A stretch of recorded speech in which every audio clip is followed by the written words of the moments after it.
And now for your featured presentation.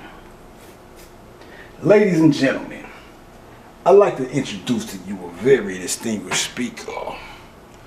What's my name? DMX. Be the best. See the rest. Looking like they need a rest. And shout out to Nate Dogg, man. We on our doggy dog shit. Dog days of summer is a bonus, ladies and gentlemen. Okay, so we back. And as I told y'all, DMX, Aaliyah, and Pac showed up. Now, first and foremost, let me go to the foundation of it.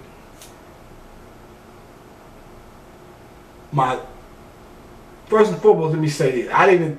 This was not premeditated.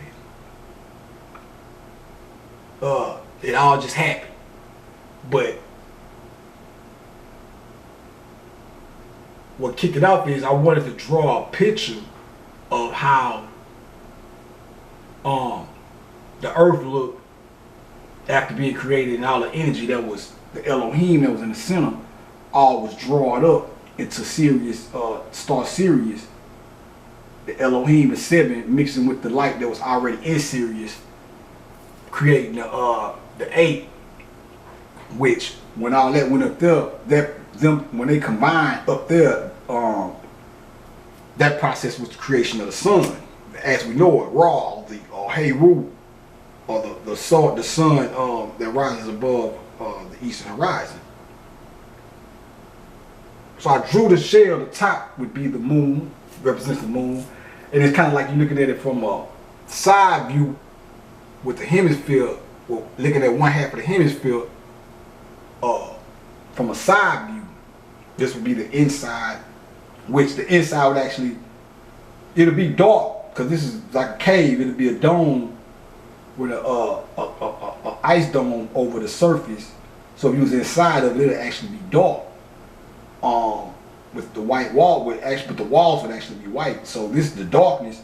But if you was just say you used to walk in here and go all the way to the other end of it, you would walk to a white wall. So,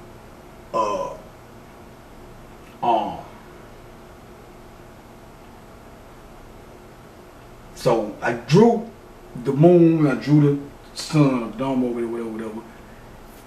And then I start shading everything. You can even see X up here, but I start shading. And that's how I came into the actual illustrations that you see, the dog, the A. Now the A, I drew that intentionally. I wasn't thinking about Aaliyah when I done it though. Somebody just told me to draw an A right there for some reason. And I done it. You know, plus the mountains on the side or the flanks over here. So that's part of the reason why too. But as far as the drawings, now after I drew the lighting down here, somebody told me to draw the 2 shades right there. Just having a little fun. I just be seeing what shit gonna take me. So I drew those. Plus, I kind of knew it make it look like eyes with the lightning striking going right there in the middle. The lightning strike in the middle was what really led me to the 2 dots. Somebody just told me to put the 2 dots right there, and then I drew circles around them because, of course, if you look at the theme, the circle and the dot, the one symbol for one being a circle with a dot in the middle. Woo woo. So I drew that, and then with the dog and all that, and the body. The body, I kind of, that was, now the dog part wasn't necessarily premeditated, but you know, of course, it looks like a body. You just, that's the head, and that, you know what I'm saying? This is the lightning that strikes after that energy finally travels from the inside to the out. It causes the lightning to strike, whatever. So I showed you, it's going to throw one through the middle and throw one that way. It took the one going this way with 7 more following it, hitting the other 7 mountains on this side. Gonna tilt it this way, and then of course I ain't draw it, but of course on this side it's gonna do the same thing and hit the 7 mountains on that side or whatever. But I get into that later. But I start shading in the inside with everything really. But when I start shading the inside, when I got over here, and what I usually do this. I do this a lot. Even when sometimes I paint and I just freestyle. I don't go for no exact thing. I just throw paint on the page and just go until I start seeing certain things. And now when I start seeing certain things within the pattern, I start following it So I see something, I'm like, you know what, that kind of, like with the dog, I think it was the ears. Like I think I saw something that looked like horns or ears, like this and that. And then that's what really started, led me to drawing a dog. It was something within the pattern though. It wasn't me just saying, okay, I'm gonna draw a dog. It was something within the shades of the pattern. Cause I wasn't even necessarily thinking about DMX and Aaliyah when I done this. So, and what that is they coming through me. When I did the back in one piece thing, it showed you how that song correlated to the Backbone of Osiris joint. So if I would have drew this intentionally, like, okay, I'm gonna draw this and make it DMX and make it a dog, that would have been like me invoking or doing the call. But when I did the back in one piece video, that was more so like me invoking them, and this is them coming through after the call through me, i.e. the darkness, the melanin. While I'm following the shade, really that's them guiding me within the process of the illustration, so they can come through me. Because when people pass on, they go to live in your melanin, they go live with you in your Akashic records and your melanin, and that's how they contact you and make contact with you through. This is the perfect example of how it happens.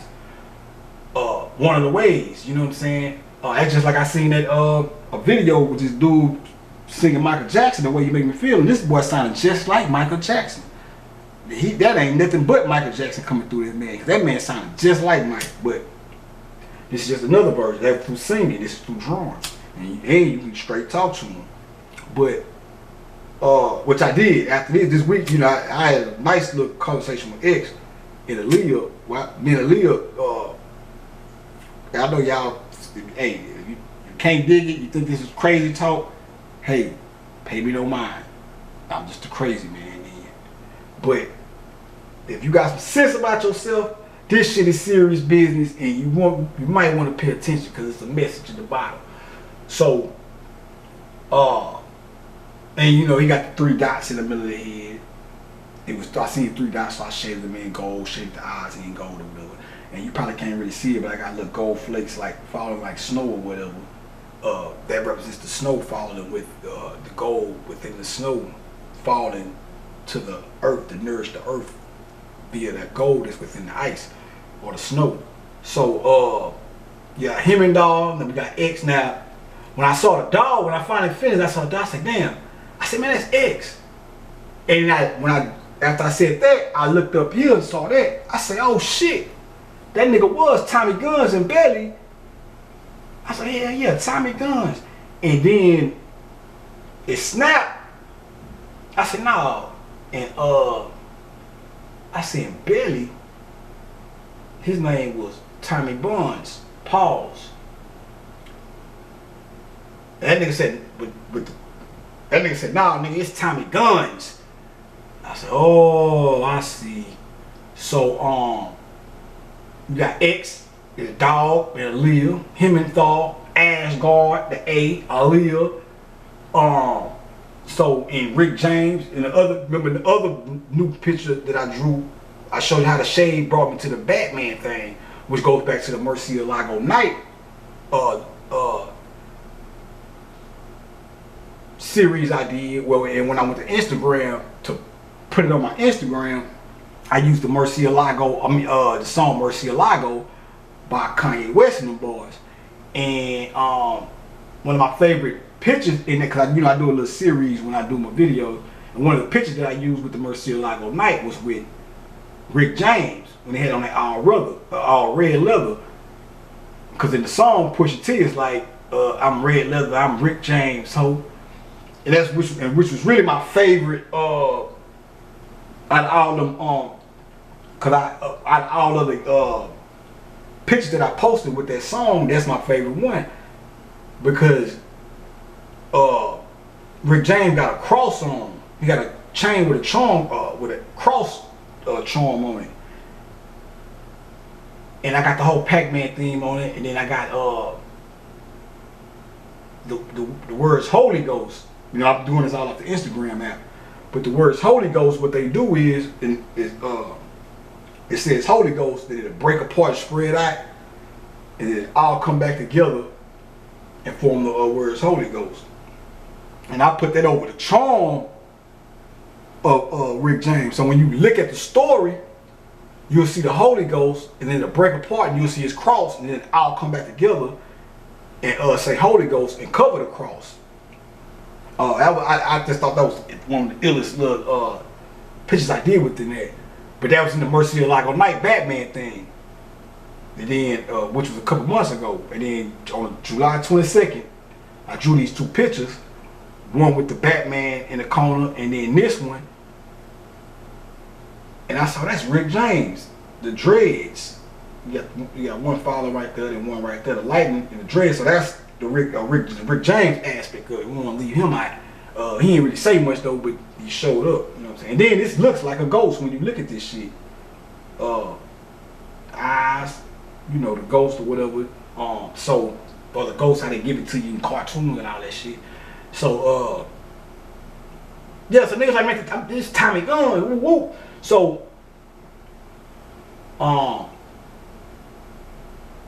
they caught my attention, whatever, and I had to and actually talk to him, then chop it up with him. Me and the leader conversated too, but me and her really conversated quick, like right after the video I did with the Backbone of Osiris thing, whatever. But then me and X really, he came through and that one of the messages is the nigga tried to say is you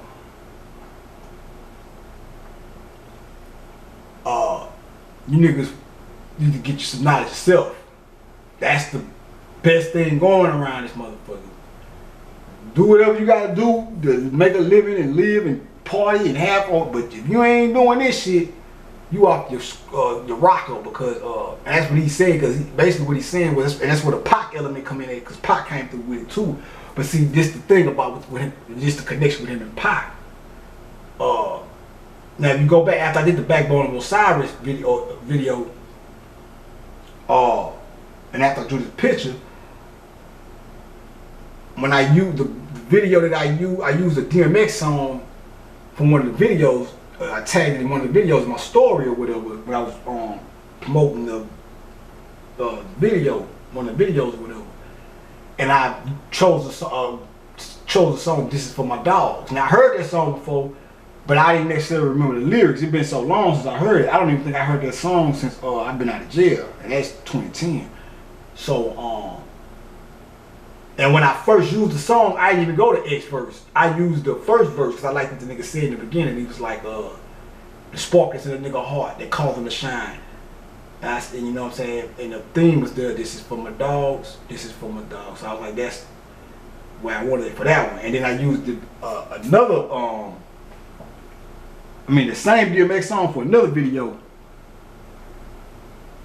So when I put the other video up, and I went to the song, this time I went to X verse.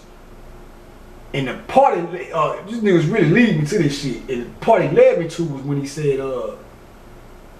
saw the truth but chose to ignore it, wasn't going for it. So a nigga had to give it to me so I could, then I saw it.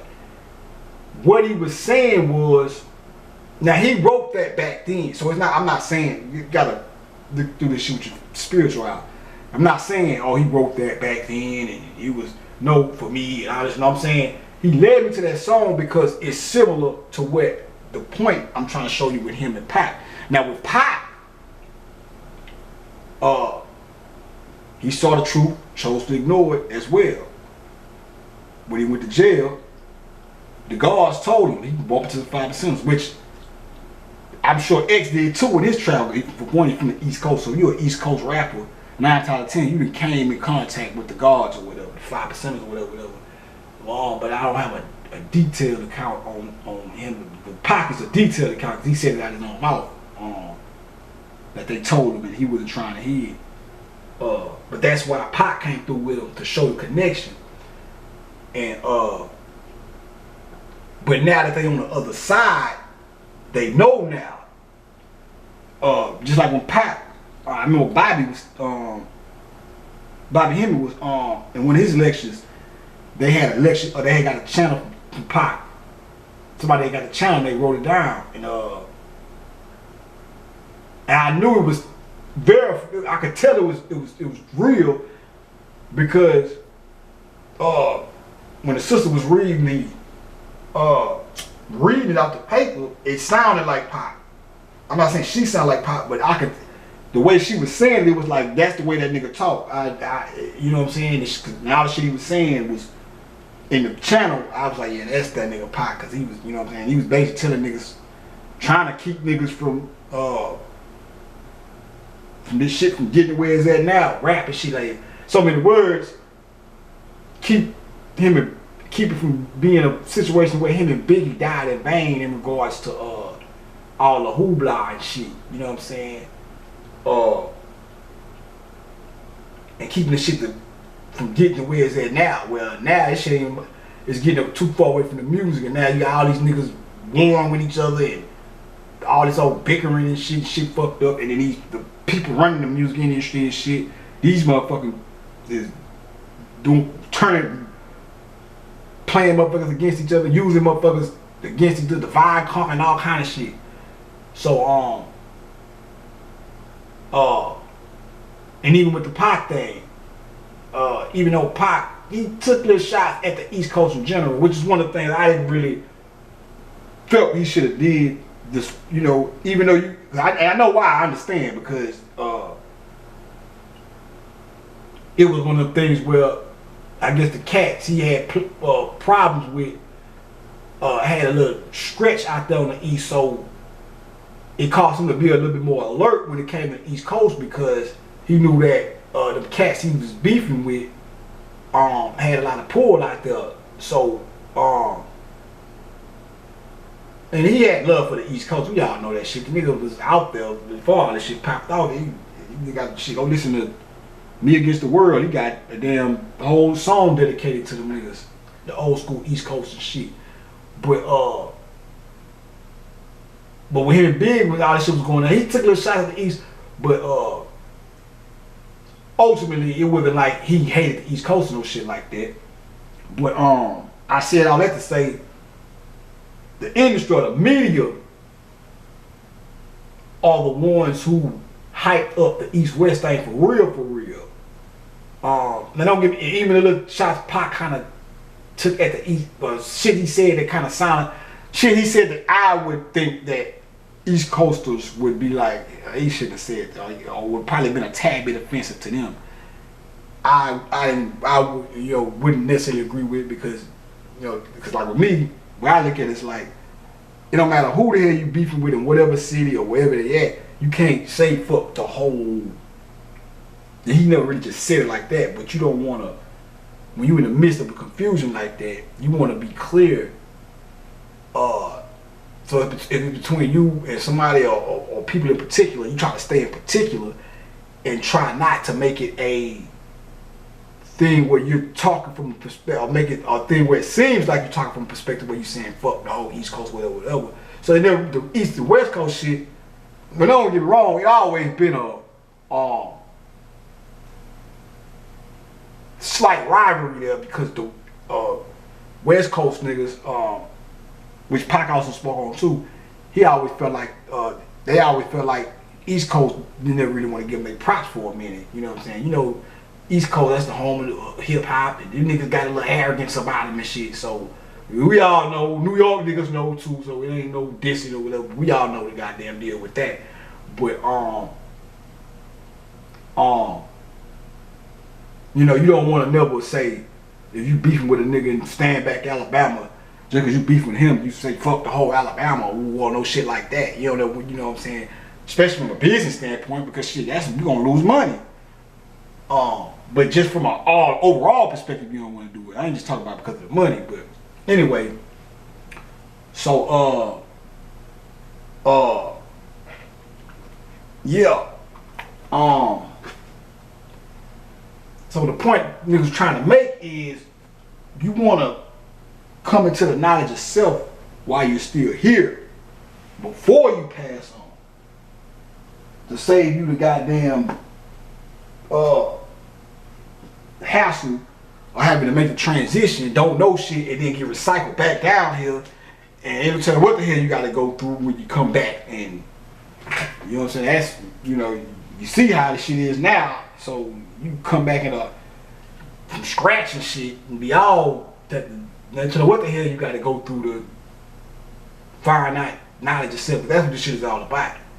That's what the nigga trying to say. It's like, and it's cool now, they good, but just for the sake of saying, the point is kind of like, you know what I'm saying, they looking back at who they were and was like, damn, a nigga didn't know. You know what I'm saying? They cool now, because like I say, now when people make the transition, they can come through and learn through you. Say when Bobby was talking about when they was doing reading the channel, well, Bobby said, well, when Pac passed, as soon as he passed, all the information started coming to him. All the knowledge that he denied that was here started coming to him when he passed or whatever. And the same thing with X. And that's why one of the reasons why it came through to me, because, and that's just me, this is if you got knowledge yourself, you are of the glorified body of Christ consciousness, the ancestors actually can come and learn from you. So they live within you. So if you're a studious person and you study knowledge yourself and you study different things, when you studying, they're sitting there studying with you. If they fucking with you like that, or whatever. If you got light and they attracted to you and they deal with you. When you learn, they learn. So stuff that they may have not learned yet on the other side, when you learning it down here, by them being a part of you, they learning it too. Which helps them on the other side, which makes you an Anubis figure. Which this is what this is. This is Anubis. DMX is a form of Anubis, the dog. Anubis is is who guides you through the underworld. He's the guide dog. He's also the jackal, which goes back to okay, we got time looking like. Alright, we good. So the jackal, first and foremost, when you're dealing with Anubis, you're dealing with the underworld. He guides you through the underworld, and he's the one that escorts you to get your heart weighed up. And this is all symbology, because at the end of the day, the whole process represents whether or not you came here and found out what you were supposed to find out, or you didn't. So it's not like you died and you stand in front of a person and they putting your heart on the scale and all that shit. Now the process that they telling you about within the mythology is just the symbolism of what you're going through right now, or what you're going through on the planet. So but Osiris sits as the judge, dealing with justice, Mayat or whatever. The jackal, how that pertains to the jackal, is the jackal is used as a symbol of a keen sense of discernment, or a keen sense of justice, or judging, because the jackal eats the flesh of dead animals or dead things or whatever. So, but he can't just, you know, it ain't just like, oh, some die and they run up on it and start eating as soon as they die. They have to wait till but they have to wait to a particular time within the decomposing of the body before they actually start eating. So they have to be able to judge when it's right or not, or when the food that they eat is ripe for the picking, for lack of a better way of putting it. So that's the whole Anubis thing. That he's the underworld aspect is when this sun shoots back down here and goes through the bottom and comes out through the bottom of the earth or whatever, or really fixates at this center point, while the rest of the earth raises up and blows off the top of it, and the sun remains at the center right there. But that's the underworld. Like I was telling y'all in the other video, that the bottom would be the dog face, or the face of Anubis with the nose in the middle and all that. And So when the sun is going through that underworld process, it's an Anubis thing as well. Which, like I say, we'll get to that later on in the next few videos or whatever. But so you got the Holy Ghost, Rick James, whatever, with the dreads, 2 dreads, and the Holy Ghost thing from the Instagram video I was telling y'all about. All this shit is coming together full circle or whatever. And so what they're saying is, in so many words, oh yeah, let me get back to that. So what they're saying is, you know, when he led me to that part of the song, and like I said, I hadn't heard that song. This is for my dog. I hadn't heard that song in years. I don't even remember what the hell X was gonna say on it. His verse on there. He just led me to that, and it was so many words. He's saying he had to make the transition in order to see the light, the truth, which is fine.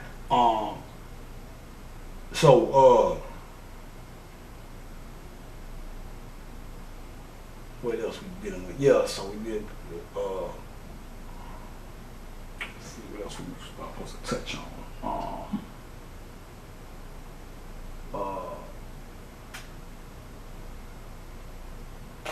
I'm tripping.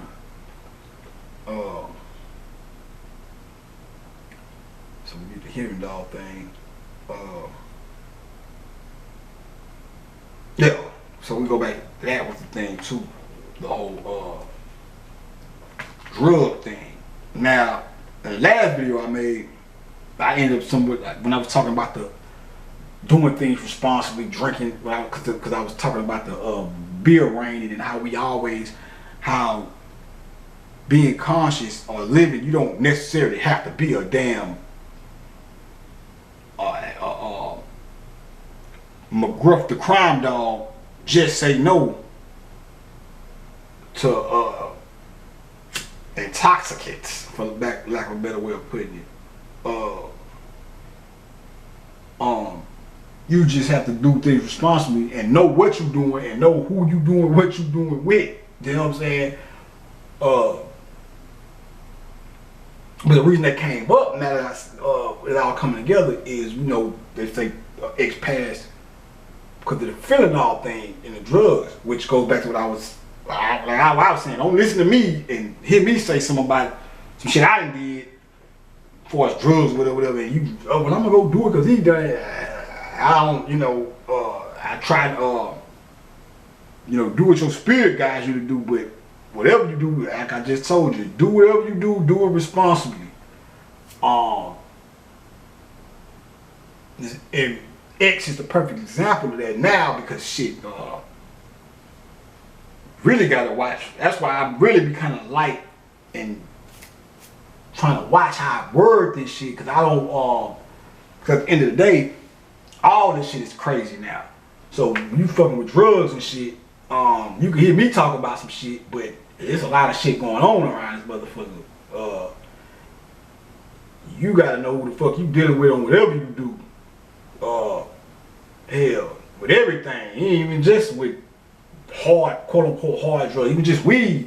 They got shit now, this fucking K2 shit, or whatever the fuck that shit is. Even that shit, I seen that shit can have niggas fucked up out here. You know what I'm saying? The quote unquote the fake weed shit or whatever. So and which all go back to me saying, whatever the hell you do, you better make sure you know what you're doing when you're doing it and getting it or whatever the fuck. But I wouldn't. But I'm just giving you both sides of the card, telling you don't necessarily you don't want to be a. That's why they always say all things in moderation. You know what I'm saying? Some things you don't want to fuck with, period, really. But you gotta be able to discern what the fuck that is on your own terms. You know what I'm saying? But you know what you're doing when you're doing what you're doing. Then you know, well, I ain't doing that. That okay, I can kind of dabble with that. I ain't fucking with it. You know what I'm saying?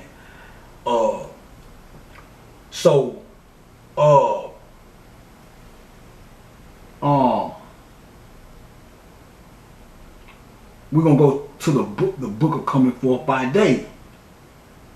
But before we go into that, one more thing, or we go back to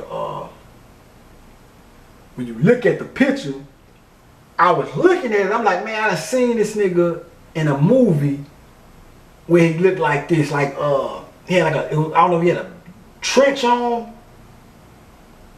like some Blade type shit. It was like a movie poster where he was like in all black with a black trench on, flowing behind him like a cape. But then I thought about it, I said, nah, barely. When he got out of jail, and that's the jewel in that movie. They were trying to show you with that part when he got out of jail, and goes back to what I was just telling you about the whole Pac and industry shit and all that. When he got out of jail, and I think that nigga had that black trench coat when they hired him to kill the minister. And I think he had a black trench on with a gray turtleneck or some shit. And that could be what this is. Don't quote me on that.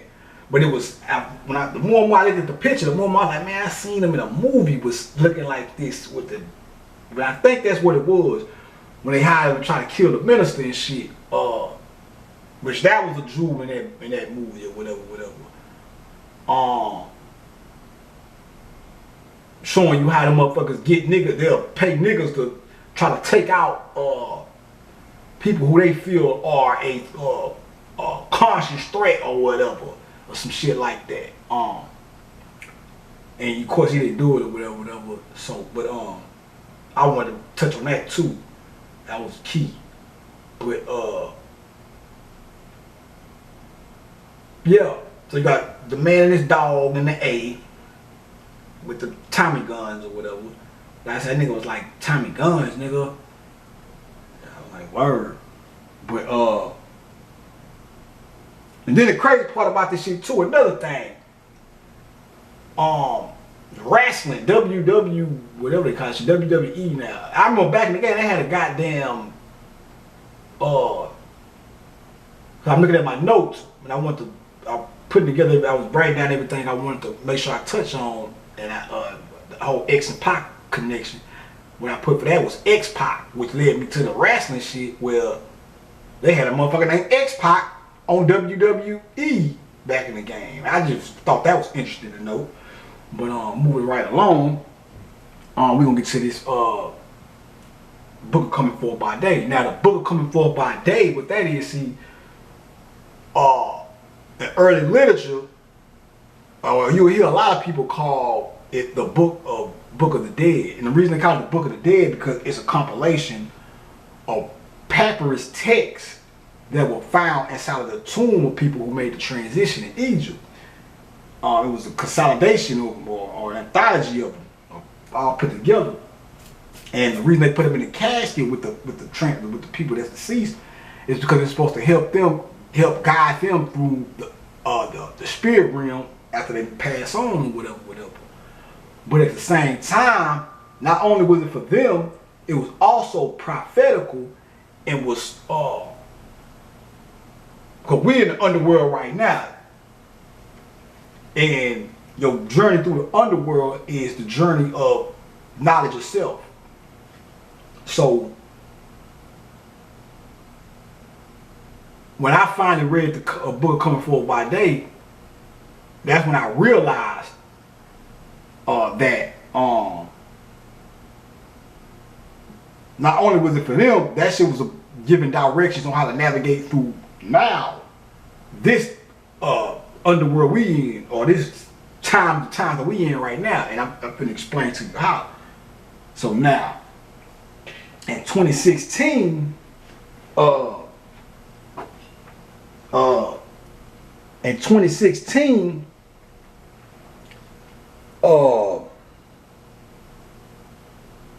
I had lost my job or whatever, and after I lost my job,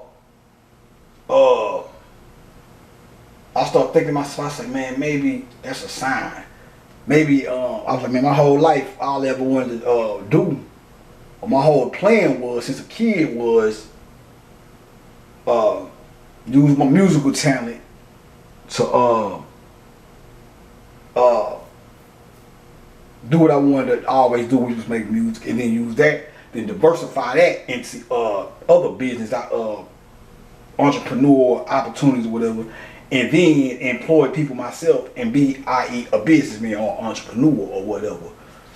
So when I lost my job, I was like, you know what, man, maybe that's a sign I need to go back to this. I was like, man, maybe I need to do what I always wanted to do in life. Cause working for motherfuckers was not in the plan. You know, I don't mind. I work coming up through life, but it was never the plan to be a work for motherfucker for the rest of my life. I have an entrepreneurial spirit. That's why I started hustling and all that shit at a young age and all that shit. I was selling candy in school and all kind of shit. But so mind you, now me and my cousin, we like kind of like a dynamic duo when it comes to music shit. Cause when he moved out here from a little small town called Caldwell, back when I was like 11 or some shit, when I was young or whatever. And I was already rapping. Then he came down here. He always been in the music. Him and my older brother, they always been in the music or whatever. So when he moved down here and moved in with us, of course, we started on our musical journey together. So it was always, we're gonna do this, we're gonna do that, you know, whoop. Now mine, his name is Daryl, which this goes back to the Hemmendall thing. Because Hemmendall, and like I said, I just cracked this, put this together like right before I started this video. The Hemmendall, H-E-I-M-D-A-L-L. Now I told you the L and the R in Egypt is interchangeable. So H-E-I-M-D-A-R. So let's just say we changed one of the L's, the first L, into an R and left the first L as an L. It would be Hemmendall. My kinfolk name is Daryl. So this shit is getting interesting. So I said, and now since now mind you, like when I was in jail, I did a little write. I used to write, still write my bars and shit. When I was in the county, I would actually be rapping with the niggas in the cypher. But then by the time I got, when niggas start crunk up the little circle or whatever. But what I learned from the county was, I was like, man, once niggas know you ill,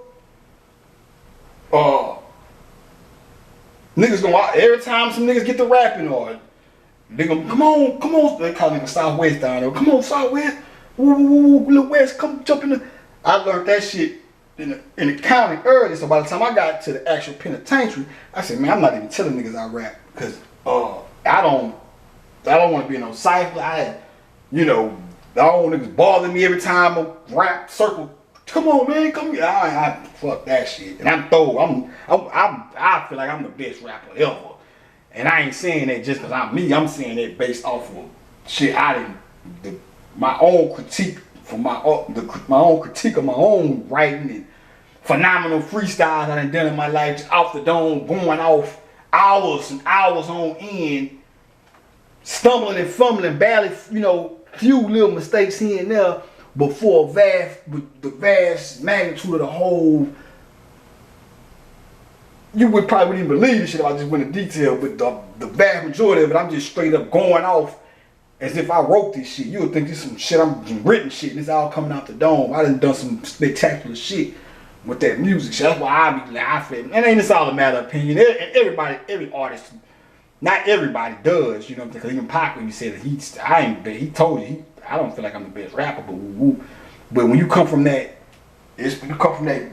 what I like to call that gridiron class of MCing, not taking up Pac or nothing, when you come from that gridiron MCing, you supposed to, because some of the words, Pac wasn't, his thing was not set out to,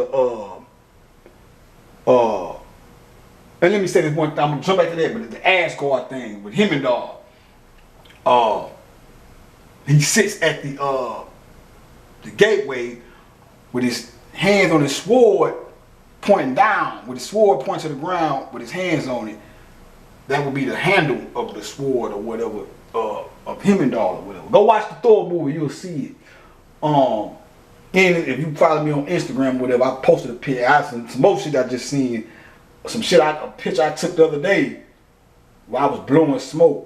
I never went back and looked at it. And I went back and looked at it just a few minutes before I started this shit.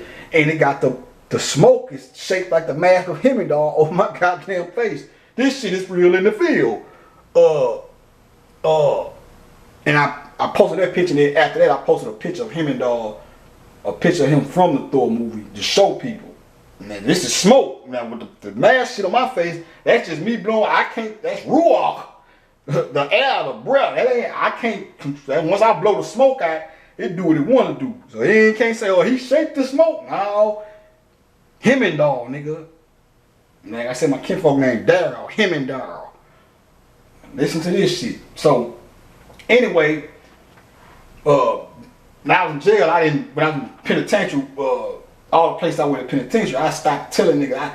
Towards the end, I started kind of, niggas I was real close to, I let them not rap, but I didn't really just let them hear because and even besides that, I was still just the music man in that period. Everywhere I went while I was locked up, I was the music man. Like, I'm the nigga that, when niggas got questions about the music industry or the music or what happened and woo, I'm always the niggas come through. I'll be in my cell sometimes. I hear them niggas out there arguing about something, music, in regards to music, and I already, next thing you know, they, man, go get a little circle. Well, they just, like I say, most people call me Lil West now. They go get a Lil West.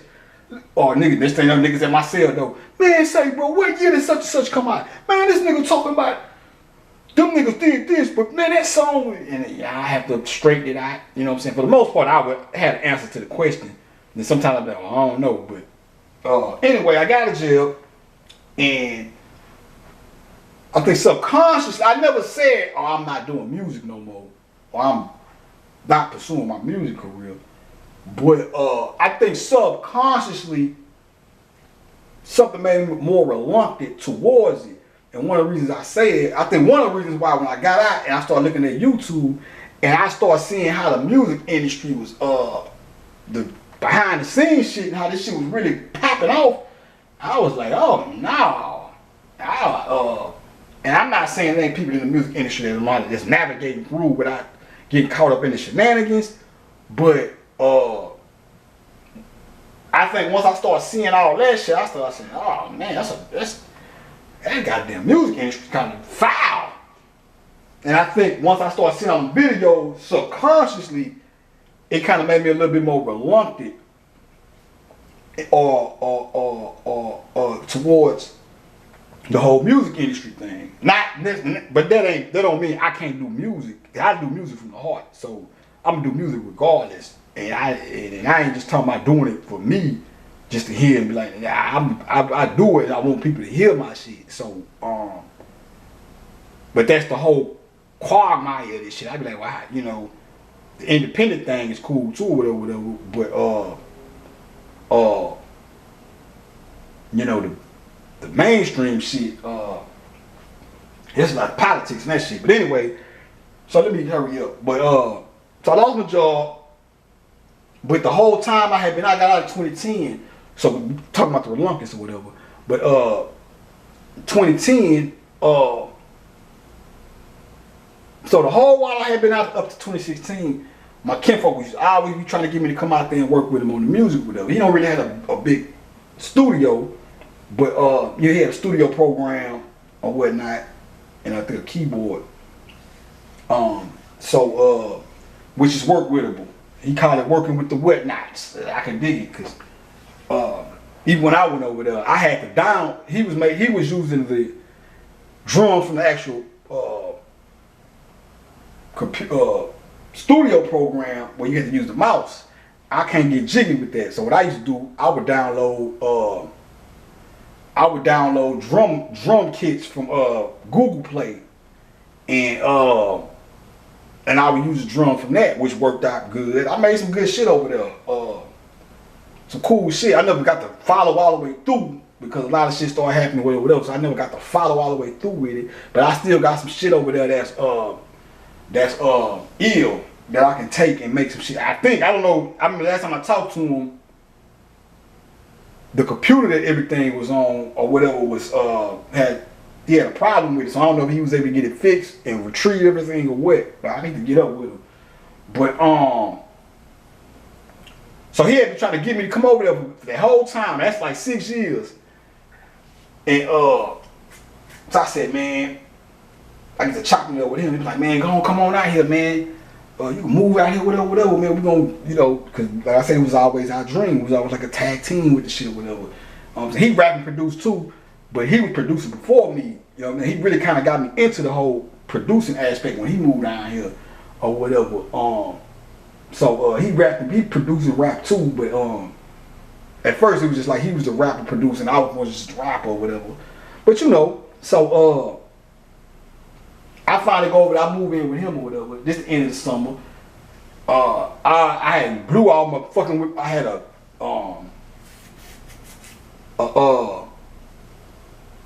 I had a car note, which I really should have got a goddamn cash car instead of that. But I got a goddamn car note, and most of the money I was getting from my unemployment was going to pay that shit out summer, thinking I was going to find me another job or be able to hustle and keep the car, and end up losing motherfucker anyway. So by the time the end of the summer came, I had like $1,200, some shit like that. I bought me a cash car for like $1,000, and I had like $100 left. And I was grinding, trying to hustle whatever, the e-pills or whatever. That shit wasn't working because there wasn't nobody buying them hoes or whatever. So, which leads to what I'm trying to get into with the book Coming Forward by Day. Cause when I moved out there, now my pockets fucked up, and my kinfolk, you know, he making his ends meet or whatever. But it ain't really, you know, he's a bachelor. So with him, I think what he used to do, I think he used to pretty much just eat lunch at work or eat at work, and then by the time he come home, he just chill, whatever. And then there really wasn't no food in the house. And before I even moved over there, he used to tell me, man, I be in this motherfucker living on cold cuts and shit sometimes. So I already knew it was a scarcity of the food thing or whatever. When I moved over there or whatever. And sometimes he would go get some Popeyes and shit. I was fucked up, you know what I'm saying? Like I say, the little pill shit wasn't working. And, you know, Pop Dukes would look out for a nigga and shit. But, and then I had my whip. So he stayed on the east side. We stayed on the west side. I be back and forth, go back to the house sometime. When the nigga starved out, gotta go out there and get something to eat or whatever. Shit, woo woo. But, over there, when I was staying with him, I was kind of back and forth, but when I kind of moved in with him, I brought a lot of my shit over there, because we finna get to the music shit, and I was finna start taking the music shit more serious or whatever, and I loved it because once I got to the process of making the beats and shit, I had to blow the dust off my chops when it came to the rap, because I hadn't rapped in a minute. I was right here and there. But as far as just spitting and being into it like I was when I was young, it had been a minute. So, but I was in the zone over there, man. I was coming up with all kind of ill ideas for mixtapes and music moves and shit and all kind of shit. It's like once that shit sparked the creativity in me or whatever. But anyway, let me get to this for the time when I get to the thick of it.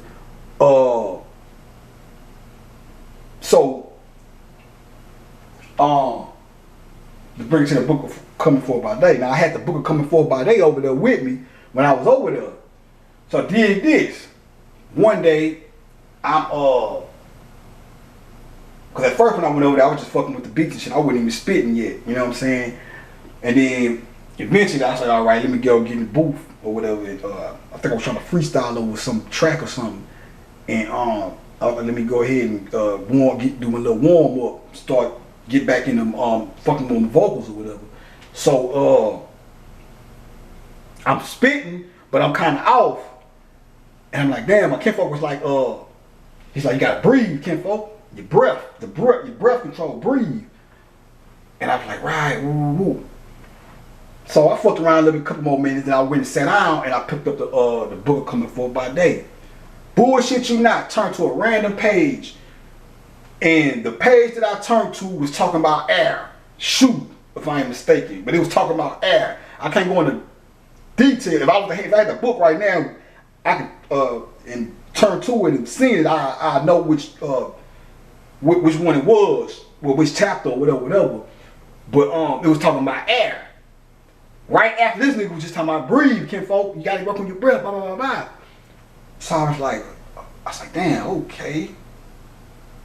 Then the second one happened. Now, within these three instances, it may be two, but I know for sure one of them, I actually deciphered the hieroglyph.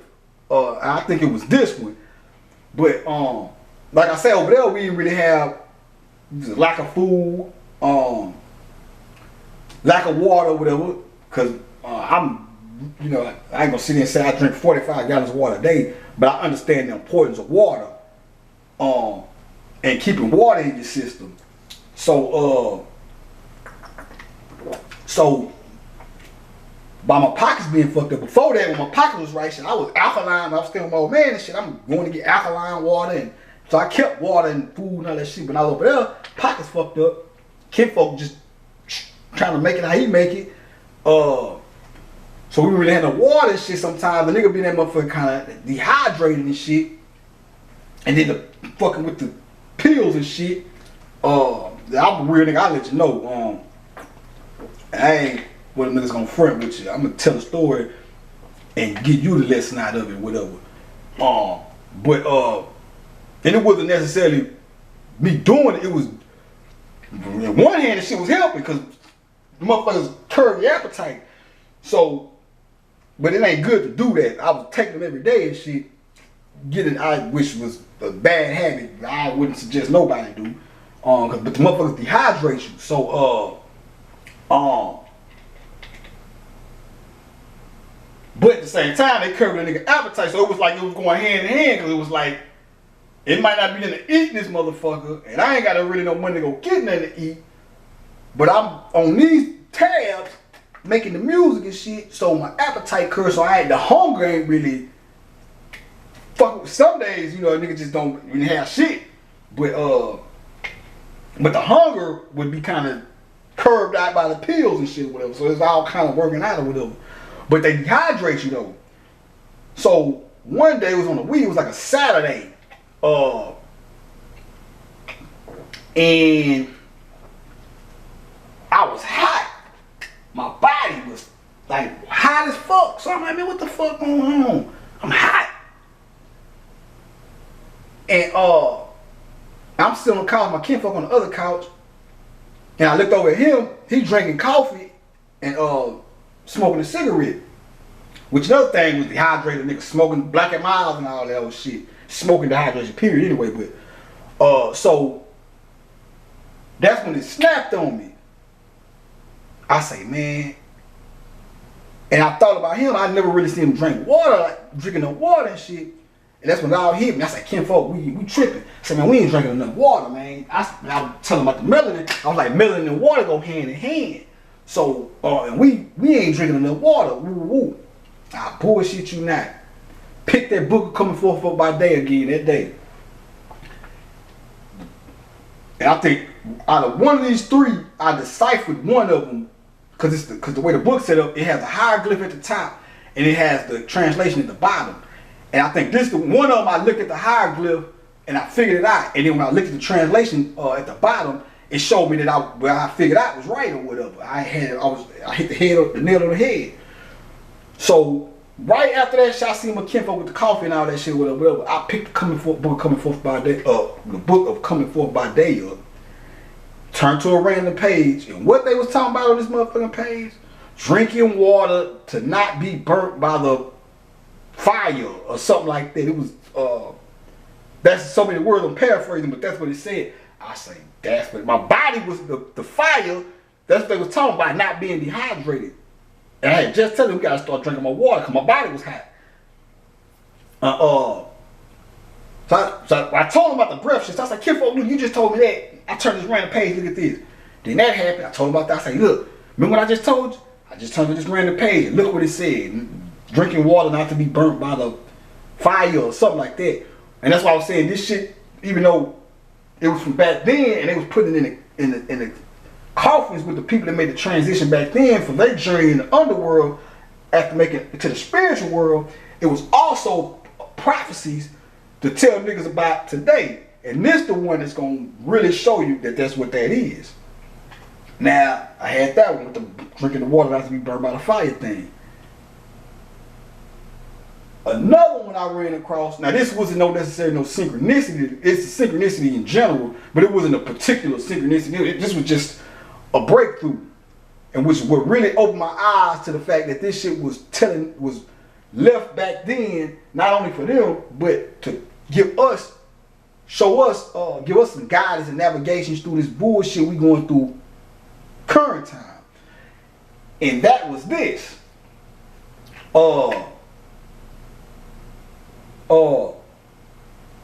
I turned to a page in there where it was saying, do not partake of the stinky water or something like that. I'm paraphrasing, but it was so many words it was saying, stay away from the fucked up water.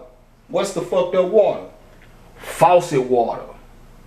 The fluoride. That shit dehydrates you. I know that personally from not having no water, having to drink dehydrated water and drinking a cup of water and still being thirsty. You like, what the fuck is going on? Because I've been, my old man, even when I was young, before he went to jail and shit, and that's how you know it's real, because he an old head. And he one of them, oh, he ain't gonna kill you type motherfucker. But he stopped fucking with, he stopped fucking with the faucet water and getting us, he used to go get this is before bottled water was just popping like that. He used to go take the jugs to the water thing where you can get your purified water from out the machine and shit. And that was back in like, he started doing that shit back in like the 2000s or some shit, 99 or some old shit like that. So faucet water, now you can't, as far as taking a bath and shit, you gotta do what you gotta do. It's just, ain't no way around that, I guess. But the faucet water, when I finally had to drink the faucet water, a little bit after this, after I was still my kinfolk and shit, I was fucked up one day and I had to drink faucet water. I was thirsty, had to drink something, and that was the first time I had drunk faucet water in a while, outside of jail and shit, because then there's sometimes you be them days, and that's when I realized this shit dehydrates you, because I drunk the shit and got thirsty. I was like, what the fuck is going on here? I said, it's this fucking hydro water. And that was key right there, because when I read that in the book, I said, they talking about the fucking fluoride water today. Some of the words, that's how detrimental this shit is. They was telling you this, so many words, and they ain't say it like this, but in so many words what it's saying is, it's gonna come a time where these people gonna fuck the water up. And you're gonna have to the best of your abilities, avoid drinking the pipe water. So if you drink hydrant water, now cooking and all that shit, I don't even really cook with the shit either. I pour a gallon of fucking bottled water in a pot in a minute. But washing your hands, taking a shower and shit, you just gotta do what you gotta do with that. The spirit had to block that or whatever. It's only so, like I say, even when you think they got you with whatever the fuck they doing, it comes to points where the spirit overrides shit. But drinking the shit, I advise against that. Don't fuck with that fluoride. It calcifies the pineal gland and the dehydration. So you drinking that shit.